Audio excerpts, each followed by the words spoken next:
So a review into local government ethical standards in 2019 reported that complaints made relating to town and parish councils, most of them related to bad behaviour, and clearly we have a problem.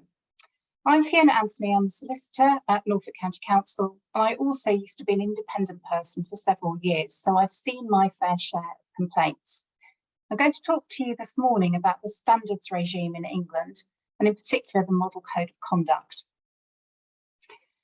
Standards are governed by the Localism Act 2011, and that states that every authority should have a code of conduct. In 2019, a local government ethical standards review took place, which recommended the Model Code of Conduct, which was subsequently drafted by the Local Government Association, and along with some guidance. And this sets out principles of conduct together with specific obligations. The code applies as soon as someone signs their declaration that they are becoming a councillor, and continues. It also relates to when you're not necessarily carrying out council duties, but giving the impression that you are. It applies to all types of communication. So whatever you're doing, you need to be very careful in how you behave. And in the following slides, I've picked out the main points from the code regarding behaviour of a bullying nature. So the code sets out some general principles which are on this slide, and they're based on the 7 principles of public life, sometimes known as the Nolan principles, and they're really just as you would expect. Moving on to the main part of the code, the very first obligation is, as a councillor, I treat other councillors and members of the public with respect. It's the very cornerstone of the code, and it's something that every councillor should remember. The next statement is around bullying, and as a councillor, I do not bully any person.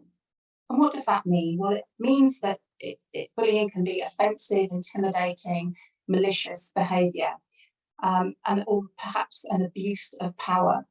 And what we need to remember is that the clerks, their workplace is the town or parish council, and in some areas there's a very high turnover of clerks due to underlying behaviour issues. The code also states that as a councillor, I don't harass any person. Bullying and harassment used to be linked, but now they've been separated in the code, which I think is really interesting. And what's harassment? Well, defined in the 1997 Act as conduct that causes alarm or distress, or puts people in fear of violence. And it has to be more than just a one-off thing. It has to have such conduct on at least 2 occasions.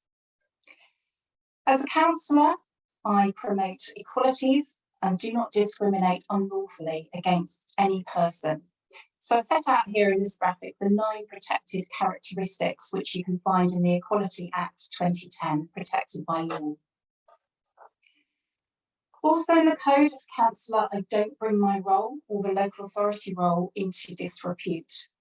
Any behaviour that breaches the code of conduct could bring the council into disrepute, so really be careful. The code is only effective if people bound by it understand it and comply with it. So there are provisions in the code surrounding compliance. If the code is breached, well, local authorities have to have mechanisms to investigate allegations of the breach of the code and arrangements for decision making. These should be set out clearly so that everyone understands how to make a complaint and how the complaint will be dealt with.